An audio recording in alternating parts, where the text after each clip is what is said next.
रखने चाहिए, जिद करके उन्हें पूरा भी करना चाहिए, हार नहीं माननी चाहिए। लेकिन कई बार तमाम कोशिशों के बावजूद वो नहीं मिलता जो आप और हम चाहते हैं। वो एक शेर है ना, कभी किसी को मुकम्मल जहां नहीं मिलता, कभी जमीन तो कभी आसमान नहीं मिलता। तो ऐसे में क्या करें? हार मान जाएं? निराश हो जाएं? नहीं, बिल्कुल नहीं और कभी नहीं। रुक जाना नहीं तू कहीं हार के, कांटों पे चल के मिलेंगे साए बहार के। ये तो आपने सुना ही होगा। आप कहेंगे कैसे? तो आपको मध्य प्रदेश के अगर मालवा ले चलते हैं। एक आदमी बहुत गरीब था, लेकिन फौजी बनने का सपना देखा, बहुत कोशिश की, कुछ हासिल नहीं हुआ, लेकिन वो हारे नहीं। आज उनकी लगन से ना जाने कितने युवा देश की सेना में भर्ती हैं, पुलिस में भर्ती हैं। चलिए देखते हैं कि बहुत स्पेशल कहानी।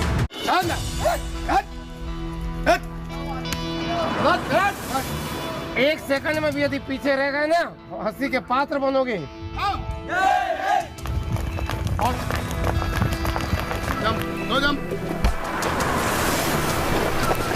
मसल्स मजबूत होने पूरे, स्टेमिना आएगी। यदि ठान लोगे तो पक्के देश सेवा में जाओगे। अपनी सारी शक्ति लगा दो। We can, we can, we can। Madhya Pradesh के आगर मालवा के तनोडिया गांव में बना एक घर। बाहर से यह घर सैनिक अड्डा लगता है।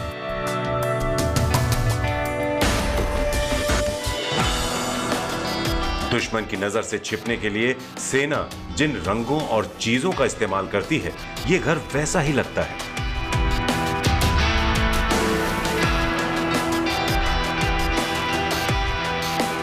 लेकिन यह घर ऐसा क्यों है और क्या यह घर किसी सैनिक का है? इन सवालों का जवाब आपको इस घर में रहने वाले ओमकार यादव की जिंदगी में मिलेगा, जो जीवन में अगर कुछ होना चाहते थे तो सिर्फ फौजी। सपना पूरा नहीं हुआ तो फौजी होने के एहसास को जीने लगे। Down, up, down, up. NDA में जाना चाहता था, तो एक तो पैसे नहीं, उधार लेके किराया करके जाते थे। वहाँ परिस्थितियाँ सही गाइडेंस नहीं होने के हम सफल प्रयास बहुत करे हमने तैयारी, लेकिन फिर भी अच्छा होने के बाद भी मालूम नहीं कहीं ना कहीं चूक हो जाती थी। फिजिकल नहीं हो पाता था, गुड टच होते थे थोड़े। और यहाँ जब आते थे तो गांव में फिर हमें लोग मजाक उड़ाते थे, इसलिए हम रात को उतरते थे बस में से, चुपके से आके सो जाते थे। 2-3 दिन तक कुएं पे भैंस वैंस चराते थे और रहते थे कि लोग मजाक उड़ाते थे बहुत कि आ गए, ये आ गए फौजी, ये आ गए पुलिस वाले, ये आ गए मास्टर। ऐसा कर करके लोग बहुत ताने देते थे। उस दिन से ही मैंने सोच लिया था कि चाहे कुछ भी हो, हम संघर्ष कितना हद तक हो सके जरूर करेंगे और सफलता हासिल करेंगे। 98 में मैंने एसआई दी और 98 क्वेश्चन सही होने के बाद भी क्या मालूम ऐसा क्या हुआ कि आज तक चयन नहीं हुआ। उसमें भी काफ़ी दुख हुआ। मैं फिर निराश हो गया एक बार। फिर हमने सोचा कि अब अपने सपने बच्चों में साकार करेंगे और फिर मैंने शिक्षक वाली नौकरी ज्वाइन कर ली। मैंने रेलवे के भी बहुत प्रयास किए, रेलवे में चयनित हो गया तो रेलवे छोड़कर फिर मैंने सोचा कि अब अपने सपने उन युवाओं में साकार करेंगे, उन गरीब बच्चों को हम पढ़ाएंगे जो नहीं कर पाते हैं, सही गाइडेंस नहीं हो पाता है, आर्थिक स्थिति जिनकी खराब है। अब मैं सैकड़ों बच्चों को निःशुल्क रूप से ट्रेनिंग करवाता हूं, उनकी फिजिकल के साथ साथ लिखित तैयारी करवाता हूं। और आज हमारे यहाँ से सैकड़ों बच्चे एयरफोर्स में, नेवी में, इंडियन आर्मी में, एमपी पुलिस में जा चुके हैं। इससे हमें आत्मीय और परम शांति मिलती है। इस में मेरे माता पिता ने और मेरे परिवार ने बहुत सपोर्ट दिया, सबल दिया।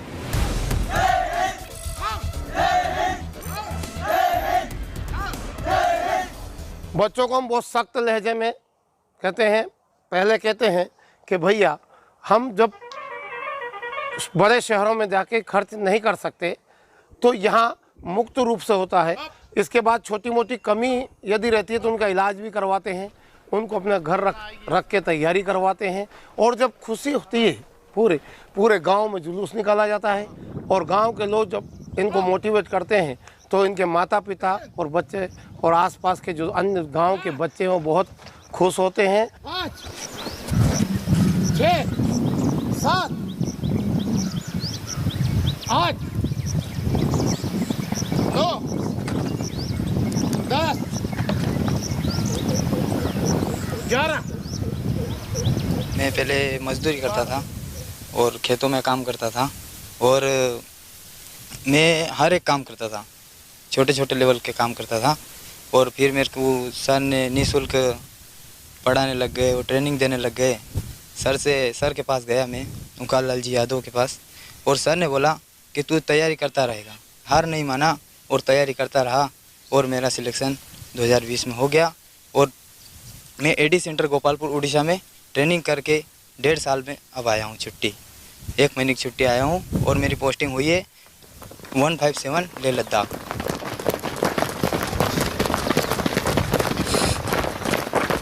बहुत 1600 मीटर दौड़ होती है। कई बार दौड़ में एक सेकंड से बच्चे रह जाते हैं, निराश हो जाते हैं, हताश होकर रोने लगते हैं। कई बार ऐसी स्थिति आती है, डिप्रेशन में आ जाते हैं। फिर हम कहते हैं कि एक बार कुछ नहीं, अनेक बार प्रयास किया जाए।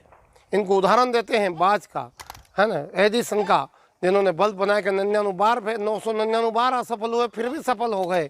ऐसे इनको हिम्मत दिला के पुनः फिर तैयारी करते हैं। हमारे कई ऐसे बंदे जो 5-5 बार असफल हो गए लेकिन 6ठी बार में पास हो गए। तो उनको मोटिवेट करते हैं कि असफलता ही सब कुछ नहीं, असफलता हमें सफलता की राह दिखाती है।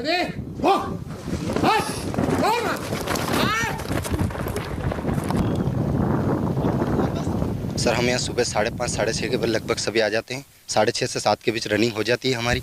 लगभग 4.5-5 महीने से रनिंग कर रहे थे। हमारा रिटर्न एग्ज़ाम बचा है अभी, फिजिकल कंप्लीट हो गया, 100 में से 100 है पूरा। सर के मार्गदर्शन में बहुत अच्छी तैयारी चली, 4 महीनों से मेहनत भी अच्छी हुई। उसके बाद पूरा अभी रिटर्न बचा है। मऊ में रिटर्न आर्मी भर्ती देनी है हमें, एग्ज़ाम बची है, पूरा फिजिकल कंप्लीट हो गया, मेडिकल कंप्लीट हो गया। सर का बहुत अच्छा मार्गदर्शन रहा, इसकी वजह से हम पूरे जितने भी यहाँ दौड़ने वाले थे लगभग 90% पास हो गए। Down up down up down. यहाँ पे पहले हम फिज़िकल के लिए आते हैं यहाँ पे ग्राउंड पे, और सबसे पहले सर वार्म अप वगैरह करवाते हैं। उसके बाद थोड़ी स्ट्रेचिंग वगैरह करवाते हैं। फिर हमारी रनिंग होती है, स्लो रनिंग होती है। उसके बाद फास्ट रनिंग करवाते हैं और फिर और एक्सरसाइज वगैरह करवाते हैं जो रनिंग के बाद करवाते हैं। सर मेरा दिल्ली पुलिस में अभी चयन हुआ है और अभी फ़िज़िकल की तैयारी मेरी अभी फ़िज़िकल बाकी है।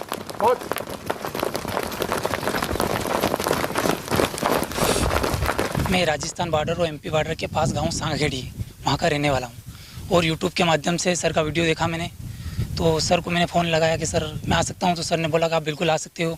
हमारे यहाँ निःशुल्क ट्रेनिंग दी जाती है, लिखित और लिखित की भी निःशुल्क दी जाती है। तो सर के माध्यम से मैं यहाँ पर आया और मैंने फिजिकल की तैयारी की और मैंने 100 में से 100 फिजिकल मारा।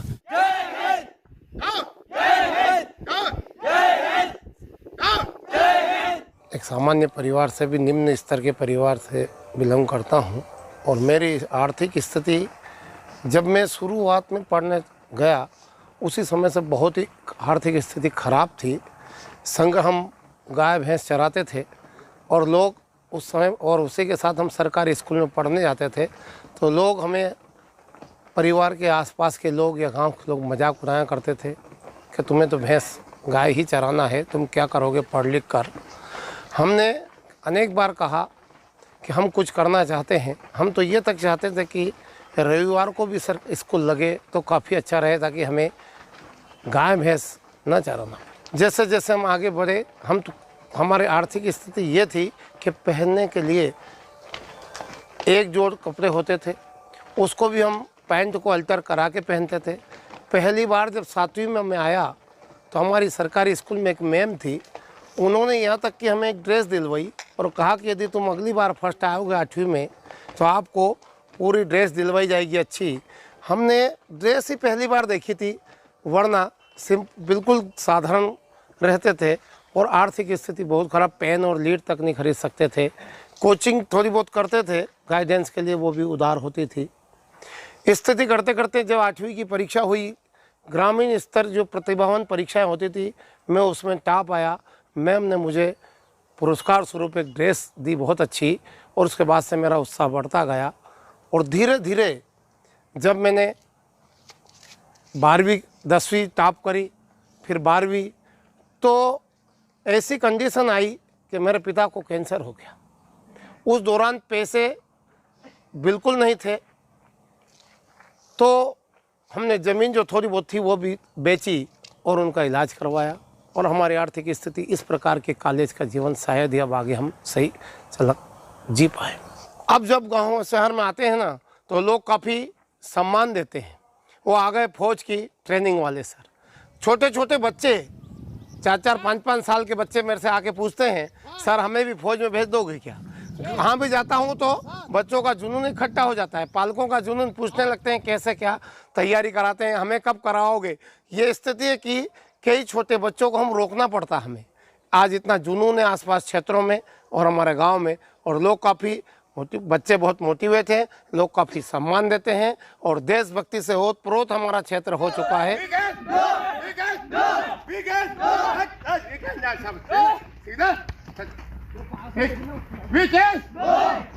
देश की सेवा नहीं कर पाने की जो पीड़ा ओंकार के मन में थी, उस पीड़ा को मूर्त रूप देने के लिए उसने आज सैकड़ों बच्चे तैयार कर दिए हैं। अपना सपना दूसरों के नज़र में देखने वाले ओंकार ने कई लड़के और कई लड़कियों को तैयार किया है, जो एयरफोर्स, आर्मी, उसके अलावा पुलिस विभाग में भी अपनी नौकरियां दे रहे हैं। दूसरों के सपने को साकार करने के बाद ओंकार खुद अपना सपना साकार होते देखते हैं। कैमरा पर्सन राहुल के साथ Pramod carpenter, Agar Malwa, good news today.